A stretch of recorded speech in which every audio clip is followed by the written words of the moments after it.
പൂരപ്പറമ്പാക്കി കഴിഞ്ഞ ദിവസം world wide റിലീസായി തിയേറ്ററുകളിൽ എത്തിയിരിക്കുകയാണ് മെഗാസ്റ്റാർ മമ്മൂട്ടിയുടെ മാസ് എന്റർടൈനർ ചിത്രം ടെർബോ.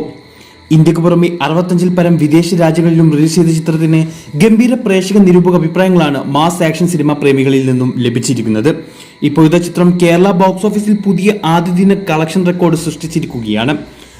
250-ൽ പരം തിയേറ്ററുകളിലായി 450-നടുത്ത് സ്ക്രീനുകളിലാണ് ചിത്രം ഇന്നലെ റിലീസ് ചെയ്തിരിക്കുന്നത്.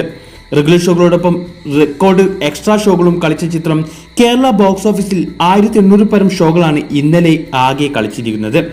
അങ്ങനെ കേരള ബോക്സ് ഓഫീസിൽ നിന്നും ആദ്യ ദിനം 8.30 കോടി രൂപയാണ് സ്വന്തമാക്കിയിരിക്കുകയാണ് ടെർബോ. ഈ വർഷത്തെ ഹയസ്റ്റ് കേരള ഗ്രോസറും മമ്മൂട്ടിയുടെ കരിയർ ബെസ്റ്റ് ഓപ്പണിംഗ് കളക്ഷനുമാണിത്.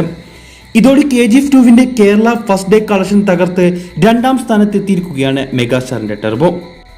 1ാം സ്ഥാനത്ത് വിജയ് ചിത്രം ലിയോ ആണുള്ളത്. 12 കോടി രൂപയാണ് ലിയോയുടെ ഫസ്റ്റ് ഡേ കേരള കളക്ഷൻ. ഇനി ആ റെക്കോർഡും മറ്റൊരു മമ്മൂട്ടി ചിത്രം തകർക്കുമെന്ന് കരുതാം. കേരളത്തിൽ 8 കോടി രൂപയ്ക്ക് മുകളിൽ കളക്ഷൻ നേടിയ ചിത്രം വേൾഡ് വൈഡ് ബോക്സ് ഓഫീസിലും റെക്കോർഡ് ഓപ്പണിംഗ് കളക്ഷനാണ് നേടിയിരിക്കുന്നത്. ഇതോടെ ഈ വർഷത്തെ 4ാമത്തെ 100 കോടി ക്ലബ്ബ് ചിത്രം ഉറപ്പിച്ചിരിക്കുകയാണ് ടെർബോ. ചിത്രത്തിന്റെ ഒഫീഷ്യൽ കളക്ഷൻ റിപ്പോർട്ട് ഉടനെ അണിയറ പ്രവർത്തകർ പുറത്തുവിടും. ഇനി എത്ര ദിവസം കൊണ്ടാവും ടെർബോ 100 കോടി ക്ലബിൽ കയറുക എന്നാണ് എല്ലാവരും ഉറ്റുനോക്കുന്നത്. ഇതേക്കുറിച്ചുള്ള നിങ്ങളുടെ അഭിപ്രായം കമന്റ് ചെയ്യൂ.